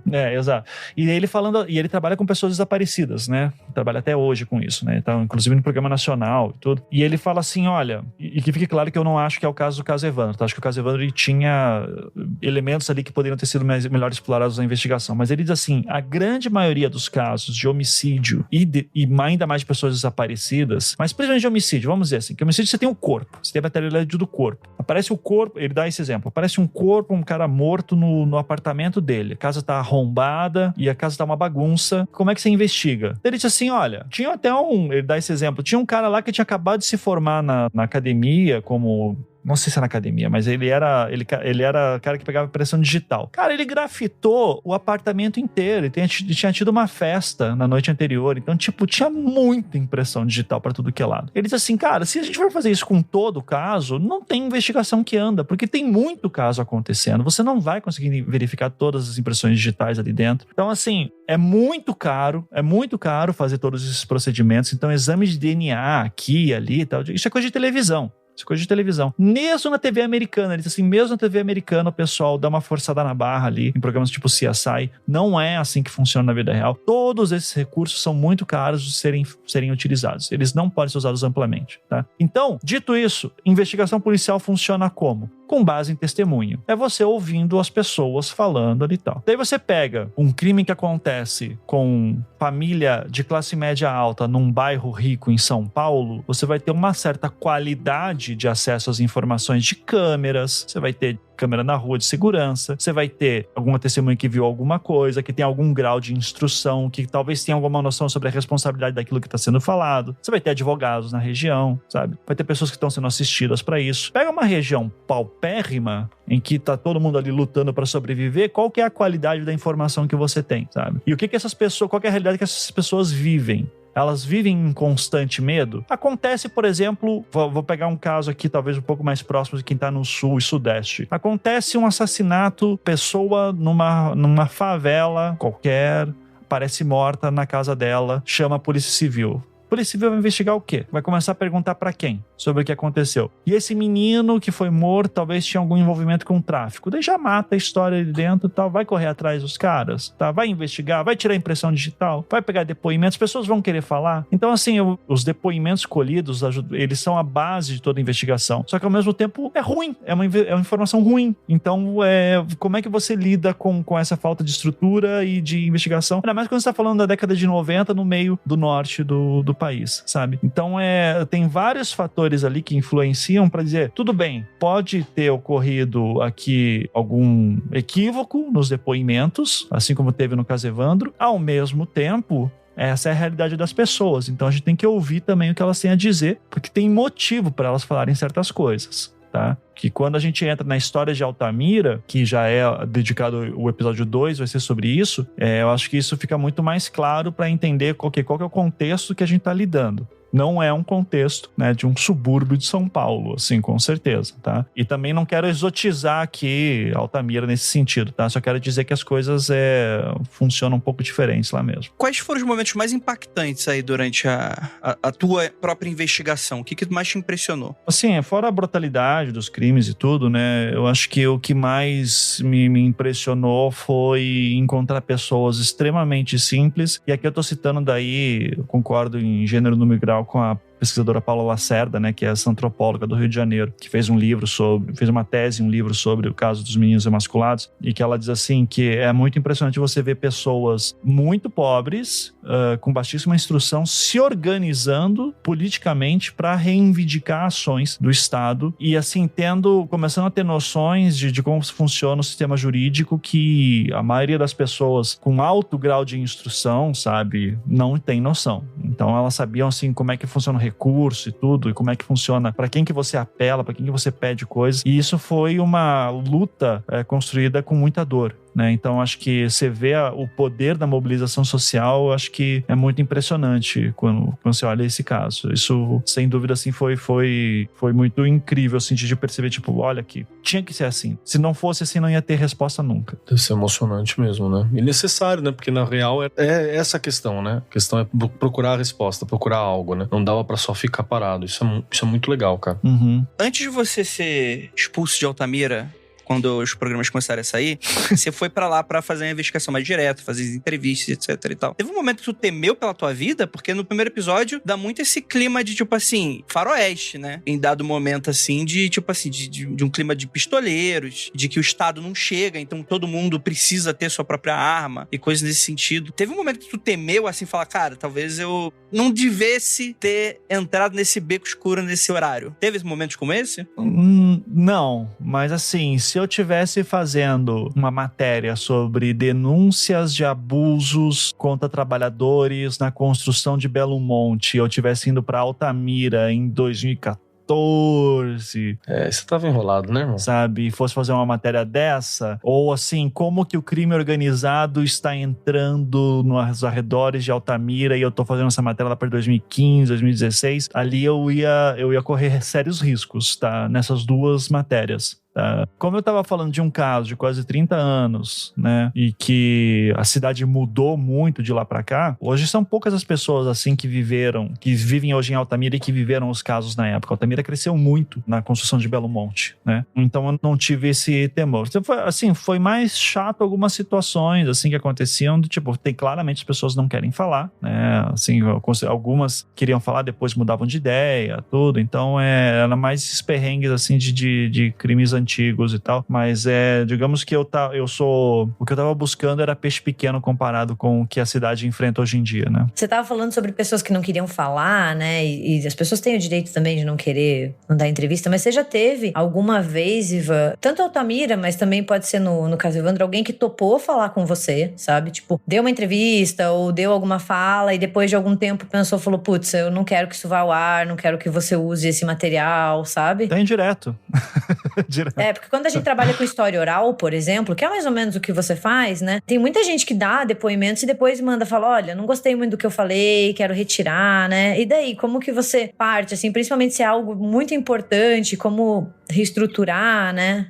Eu tento sempre fazer essa análise de danos, daí assim, do tipo, o que essa pessoa, ela me entregou que eu quero usar. Daí, se for algo assim, não, tipo, isso aqui é fácil de substituir na voz de outra pessoa, tal, nem esquenta. Agora, se ela me falou alguma coisa que, tipo, é essencial, que, tipo, putz, isso aqui vai ser o núcleo da próxima história, de um episódio X, eu geralmente tento negociar, tá? Eu digo assim, não, deixa eu usar isso aqui, o que tá te incomodando que você me falou? Eu ofereço a gravação sempre pra pessoa, tá? Digo assim, ó, tá aqui a gravação que você fez comigo, pra você ter uma cópia pra você também, assim, a pessoa fica com um pouco mais de segurança também, que ela não vai ser, né? Que eu não vou deturpar o texto, né? Distorcer palavras dela, isso. Então pode ficar aí, se você achar que eu fui injusto com você tem aí o arquivo inteiro pra usar. Agora eu já tive uma entrevista, por exemplo, aí em Altamira, que a pessoa me deu a entrevista, e depois ela disse assim, eu queria que você não usasse esse trecho aqui, que eu não tenho como afirmar que isso aconteceu de verdade e tal. E eu disse, não, isso aí nem me interessa, fica tranquilo, eu só vou usar isso, tá bom? Dela, tá bom. Então daí encerrou a história ali. Então, mas eu sempre tento negociar, não tem o que fazer. E quando derruba, né, cara? Tem, assim, a gente às vezes perde coisas, assim, super importantes que não vai poder usar. O que eu tinha, assim, de gravação de telefone, que eu não avisei a pessoa que tava gravando e depois fiquei, precisava...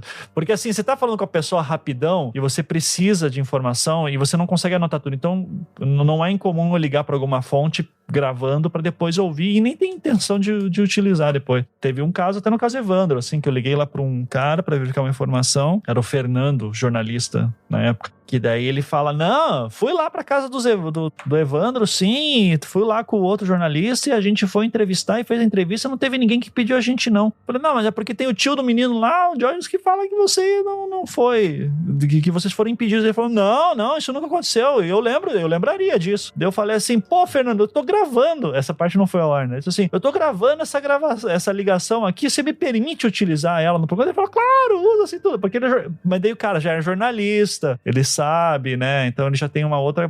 As pessoas geralmente se incomodam quando sabem que você grava elas. Então, mas assim, já tive muita gravação que tipo, putz, isso aqui seria incrível, só que eu não posso usar porque foi uma conversa particular, né? E não é crime você gravar suas próprias conversas particulares, tá? Só pra avisar também. Inclusive, o Ivan está gravando essa, né? Não sei se...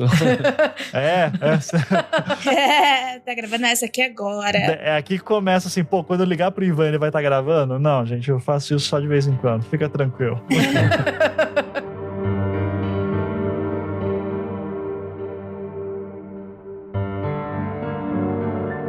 Eu queria fazer uma pergunta que é mais uma curiosidade minha, assim, também, porque a gente lida com podcast, todo mundo aqui, daí tem público, tem comentário, tem gente que manda mensagem, e isso é 100 vezes mais com você, né, Ivan? Tomando a proporção do que o caso Evandro tomou e o Altamira também, né, o que o Projetos Humanos se tornou. E eu queria saber como que você lida com o público, assim, com a reação do público, porque são 2 casos que foram muito sensacionalizados pela mídia, né, e que afloram muitas emoções. São casos antigos ali, década de 80 e 90, os 2, né? Mas que chamaram muita atenção e que quando você vai procurar mais, você fica muito impactado, né? Então, eu fico pensando na reação das pessoas e como você lida, porque eu tenho certeza que as pessoas vão falar com você, né? Sim, tem muita gente que me manda e-mail, manda mensagem no Instagram, no Twitter. Cara, eu vou ser muito sincero, eu tento ler, eu não respondo 1% do que eu recebo, assim, porque não tem como, né? A maioria é gente elogiando. Eu tenho uma tatuagem do William Blake, por exemplo, né, no braço, que é um pintor em inglês século XVIII. E daí ele tem aqui algumas inscrições que as pessoas às vezes acham que são nomes satânicos, tá? Daí um dia entrou um evangélico doidão, assim, no meu Instagram e falou, olha aí, o cara fica defendendo satanista e tem nome de demônio tatuado no braço. E, porra, eu não vou explicar, né? Não, pintor romântico. O William Blake tá lá no túmulo dele, meu Deus, por quê? Então assim, eu não vou ficar explicando pro cara, mas assim, tem gente que acha que tá tudo conectado, sabe? Tipo, o Ivan é satanista, faz parte de ser satânico, né? Então esses caras aí, pra mim, são os mais divertidos, assim, de tipo, olha só que doideira. É o louco, né? Sempre tem um louco, né? Tem uns doidos, né? Mas nesses contextos, de qualquer maneira, olha, Gabi, dizer que eu não me irrito de vez em quando é mentir, é óbvio, né? Às vezes eu me irrito mais, assim, com aquele cara do Twitter que dizia que eu precisava de um editor. Edita você, então. Dá vontade de responder. Edita você. Ô, Twitteiro, entra em contato comigo que eu quero muito ser seu amigo. Aí vamos fazer um bem bolado aí no Twitter. Não, esse eu vou atrás. Esse aí eu vou atrás. Eu quero mais 1h30 de Projeto Humanos na minha mesa. Quando sair o primeiro episódio, já saiu? Então vai lá no @Mizanzuki e fala, Ivan, por que não tem mais de 2 horas esse episódio? Por favor. Então, assim, tem esses pontos, mas o que mais me... assim, mas ao mesmo tempo, assim, às vezes tem aquele de tô sendo otimista. De 10 mil mensagens, vai ter uma que te dá uma abertura pra tipo, pô, isso aqui é o caso do menino que foi sequestrado, né? Por exemplo, na época do caso Evandro, e que sempre na época se aventava que podia ser uma das crianças que tinha a ver com não sei o quê. Ele aparece na série do Globoplay pra contar a história dele. Esse cara entrou em contato comigo pelo Instagram. E assim, é por isso que daí eu sempre tenho que ter uma olhada. Parece a maioria maluco. Daí tem gente que tá xingando ou elogiando. Não, a grande maioria são elogios. Daí tem os malucos e daí tem as informações que tipo, fazem a história andar de alguma maneira. Esses aí que são os mais difíceis de garimpar, aparecem. Então eu preciso estar atento e eu tento não me envolver daí, sabe? Tipo, tanto que meu Twitter, assim, eu quase não tenho interagido muito porque posta uma coisa lá de Altamira, o pessoal fica maluco, então deixa o pessoal se matar aí, eu faço eu falo o que eu tenho que falar no meu trabalho. E é também como você começou esse primeiro episódio, né? Achei fenomenal, que foi uma troca de e-mails que você teve, né? Uhum. E daí você teve contato com o pessoal que tá trabalhando de fato com isso. Então, achei bem legal. Ou seja, gente, o Ivan lê e-mail, tá? Se tiver alguma coisa importante. Se tiver uma coisa importante, né? Se for importante, mas nem tanto, assim, eu não vou responder, tá? Mas mandem e-mail quando for importante, gente. O que DM de Instagram e de Twitter. Quando for importante, mande, sim. contato@mizanzuki.com.br, coloca no assunto. Informação muito... Não é @mizanzuki, contato@projetohumanos.com.br. E você se diz amigo, Andrei. O cara é foda. Nossa, vai aparecer os loucos, cara. Vai aparecer. Não, calma aí. Mas é que ele se fudeu agora, porque eu ia falar, coloca no assunto, informação muito importante sobre o caso Altamira. Aí no corpo do e-mail você coloca, por que não tem mais de 2 horas no episódio? E aí é legal. Isso aí. Ivan, o mundo quer saber. Você não pode fugir dessa pergunta. Na verdade, você pode. Você fala o que você quiser. Ele desliga a chamada, né? Tu que vai embora. A gente vai ter um grande plot twist nessa temporada, como foi o plot twist do caso Evandro? Mas teve plot twist no caso Evandro? Não sei. Porra, teve, porra. Você descobriu que não teve crime, né, caralho? Quer dizer, o crime teve. Não, crime teve. Você descobriu, você inocentou pessoas com provas que não existiam até o momento. Ou que existiam e nunca foram percebidas. Mas assim, daí que vem eu falo dos malucos, né? Tem os malucos que ficam me mandando e-mail dizendo, não, mas isso não significa que eles são inocentes. Eu digo, ô maluco do caralho! Tipo, primeiro assim que já tem um monte de provas mostrando que não foram eles. As confissões não batem com o corpo. Você tá pedindo pra eles justificarem álibis que vêm lá de 3 meses atrás, numa época que ninguém anotava porra nenhuma, não tem internet, câmera de segurança. Isso é de sacanagem. Então, e teve tortura e você vê na tortura o cara construindo a versão que os policiais queriam ouvir. Daí, não, mas isso não prova nada. Então, assim, né, eu não sei nem se no caso Evandro eu consegui fazer alguma coisa, né, imagina em Altamira. Ah, olha o cara humilde, humildão, Ivan é humildão, hashtag Ivan é humildão. Essa é a minha resposta. Não, essa é a minha resposta. Ah, essa é a sua resposta? Essa é a minha resposta. Ô, Ivan, daí agora tem uma pergunta pessoal que também vai de frente de novo com aquela questão da terapia mesmo. Pô, você encontra esse pessoal aí, você consegue, tipo, não, esse povo tá doido, isso não te abala um pouco, não. Porque se fosse comigo, provavelmente estaria sentado no chão, em posição fetal, chorando. Porque, pô, cara, puta trabalho que você tem, e não é trabalho de 1, 2 semanas, é trabalho de meses. E você tá ali, tá explícito, tá mastigado ainda em áudio, transcrito, e vem um cara desse. Você faz alguma coisa? Você sai pra correr? Sei lá. Esse cara que diz que não prova que são inocentes, é isso? Ah, cara, eu honestamente eu só fico dizendo assim, olha, eu torço pra que nunca aconteça nada com você, tá? Que você nunca seja acusado. Porque quando querem te acusar, você vai... Quando o Estado decide te acusar, velho, você tá muito fodido. O Estado é uma máquina de rolo compressora, assim, que passa por... mói tudo, cara, e assim, é muito complicado. Então, eu realmente torço que se essas pessoas que têm essa visão tão cínica, para dizer o mínimo, assim, da realidade, porque assim, Ivan, mas você sabe que tortura não significa inocência. Primeiro, assim, que além do absurdo disso, né, de uma afirmação dessa, a pessoa tá ignorando todas as outras discussões que tinham lá atrás no caso Evandro, sabe? Sobre toda a questão de álibis e tal. Pô, mas o álibi caiu. Pô, foda-se álibi, cara. Quem tá fazendo acusação que tem que provar, sabe? Não é o contrário. Não existe prova de inocência. Você não tem que produzir prova de inocência. É uma loucura isso. Tem que produzir prova de acusação. Qual que é a prova de acusação? Eram as confissões que foram sobre tortura. Fim, acabou. Não tem mais essa discussão. Então, quando eu encontro com essas pessoas, eu não vou conseguir convencer elas ali no meio. Eu tenho uma brincadeira que eu costumo fazer quando eu tô afim, né? Eu tive uma época que eu tava disposto a fazer isso. Eu começava a dizer assim, a pessoa dizia, mas isso não prova que é inocente. Eu dizia assim, então é o seguinte, olha, já que você pensa assim, eu estou afirmando que cerca de 3 meses atrás eu me encontrei com você na rua e te emprestei 20 mil reais em dinheiro vivo e você está me devendo 20 mil reais e eu quero que você me pague. Daí eu falei, não, mas eu não te conheço. Daí eu falei, não, você me conhece, eu te dei 20 mil reais em dinheiro vivo e você quer que você me pague agora. Daí ela fala, não, mas... Daí eu falo, eu estou falando, você está duvidando da minha palavra? Eu estou afirmando que você me deve 20 mil reais porque uma vez a gente se encontrou na rua e eu te dei 20 mil reais, assim, tá? Prove que você não me deve. Como é que você prova um negócio desse? Você não consegue. E foi assim que você ganhou 20 mil reais. Foi assim que eu ganhei vários. Tô milionário. Pagou a próxima temporada. Total, gente do caos. Mas é uma brincadeirinha, assim, que você pode fazer pra ver se a pessoa se toca, assim, do absurdo que ela tá falando, né? Mas ainda assim ela... é zoeira, Ivan,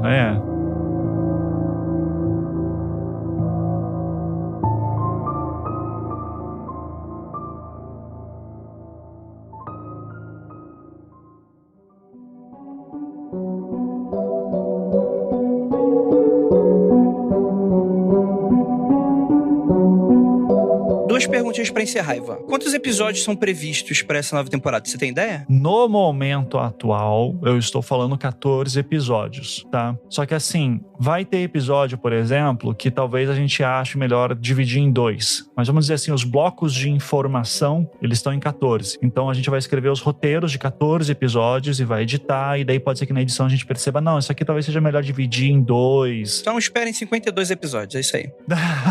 Não, pelo amor amor de Deus, não. Mas pode ser que assim, em algum momento, pra satisfazer a Jay, aí eu decida, não, isso aqui vale ser um episódio só de 2 horas, né? Ai, obrigada, Ivan. Imagina, vai ter um episódio em especial, assim, que eu acho que vai ser lá pela metade da temporada, que eu acho que vai ser super importante e talvez valha a pena que ele seja bem extenso, sabe?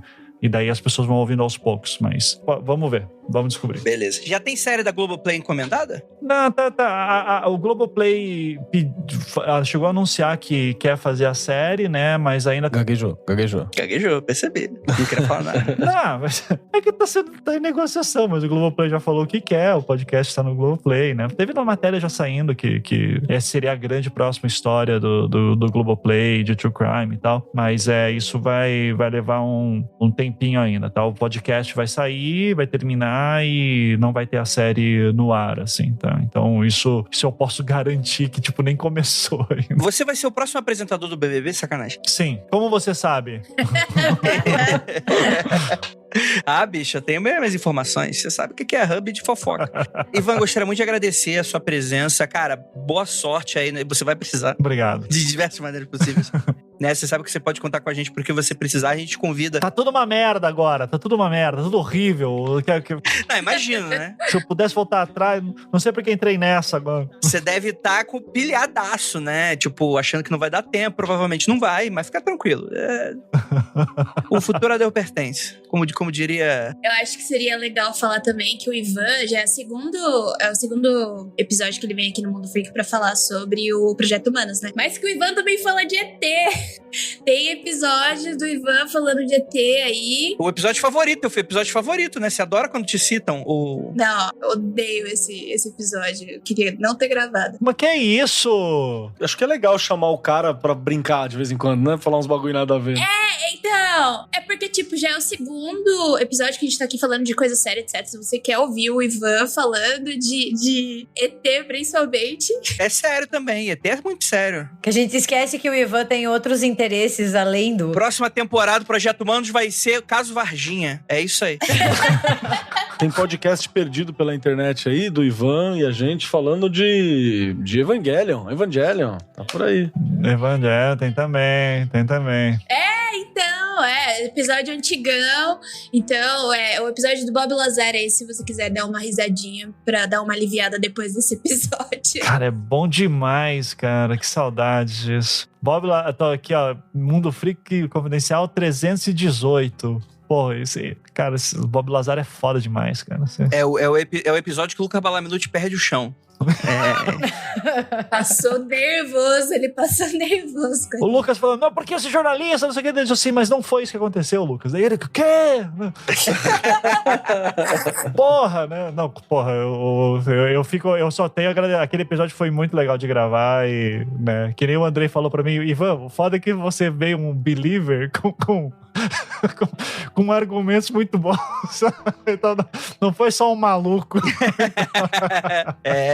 Rapaz. Que o pessoal tá acostumado com o nível Rafael Jacaúna, que é loucura. Aí, como é que um pouco meio loucura, a galera fica complicada pro pessoal discutir, né? Mas isso aí, gente. Ivan, muito obrigado aí pela sua participação. Novamente, boa sorte aí. Você quer um minutinho só, a mensagem final aí pros nossos ouvintes? Dê uma, sei lá, fale aí o que você quiser. Como a pessoa deve saborear o caso. Provavelmente não deve ser o melhor termo pra ter uma temporada como essa. Amargamente, né? Amargamente. Não, eu fico só feliz novamente de estar aqui falando de um trabalho novo que tá saindo e eu espero que as pessoas ouçam com alguma sensibilidade, né, pra evitar de eu receber e-mails pedindo fotos de corpos e tal, essas coisas que eu sempre recebo. Coisa que eu já adianto que não vou disponibilizar, né, essa é uma questão básica, as vítimas têm que ser preservadas, tem que ter alguma dignidade, então assim, eu espero que ouçam entendendo o crime como fenômeno social, que é isso que eu sempre tento buscar, né? Por que o crime ocorre, como que ele ocorre e como que a gente faz para evitar ele no futuro. Eu acho que isso que é o mais importante. E daí, enfim, vamos ver se a gente consegue alguma resposta que faça esse Brasil andar para uma direção melhor daqui para frente. E nesse sentido vai ter muita Vai ter muita surpresa ainda pra aparecer aí. Vai ter momentos assim que eu digo assim, mas não é possível. Isso não faz sentido na minha cartelinha aqui de como o mundo funciona. Então vai ter momentos assim que eu acho que são muito interessantes e eu posso adiantar que acho que assim, lá pelo episódio 5, 6, o podcast ele dá uma virada assim que você fica bastante impressionado, tá, do que vai acontecer. Então Obrigado por responder a pergunta. Só demorou meia hora, você passou por um monte de... Obrigado, era isso que eu queria. É isso aí. É porque nesse momento já foi lançado o programa, entendeu? Ele tava esperando o processo. Lá pelo episódio 5 e 6 vai ter bastante coisa assim pra tipo, ok, a partir o programa vai escalando e chega uma hora que ele explode, assim, a história é muito impressionante, assim, a própria dinâmica da história em si, tá? Olha, vou falar que estando tão próximo do Ivan e ajudando ele com a produção em algumas coisas, muito pouco, nem metade, nem mereço estar em crédito nenhum, ajudando no momento de terapia no Elden Ring, é isso que eu ajudei. Fiquei sabendo de uma fofoca que, rapaz, essa temporada não vai deixar pedra sobre pedra. Tem uma fofoca incrível. Ter me chamado pra esse episódio e não poder perguntar nada. É zoado com a Jay, né? Eu tô me coçando por dentro. Tipo, pelo amor de Deus, isso vai acontecer? O que... Pergunta pra mim, que eu respondo. Não, espera eu sair. Não vem. Não vai me colocar, não vai me publicar uma coisa aí que você começa a falar coisa. Que o Andrei é meio confidente pra muita coisa, assim, também. Então, nos bastidores, não vai trazer nada. Não, mas aqui a fofoca, ela só vem, ela nunca vai.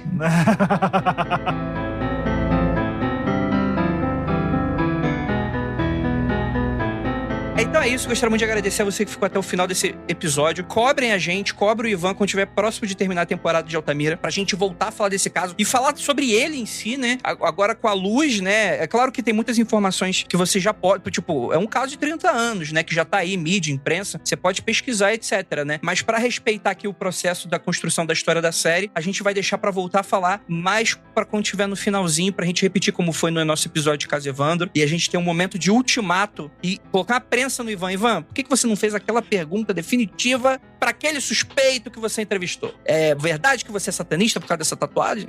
Exatamente. Sim. É a tatuagem que me faz satanista. Então é isso. Muito obrigado, Ivan. Muito obrigado por todos ficarem até aqui. Essa mesa maravilhosa. E aquilo, não olhem para trás.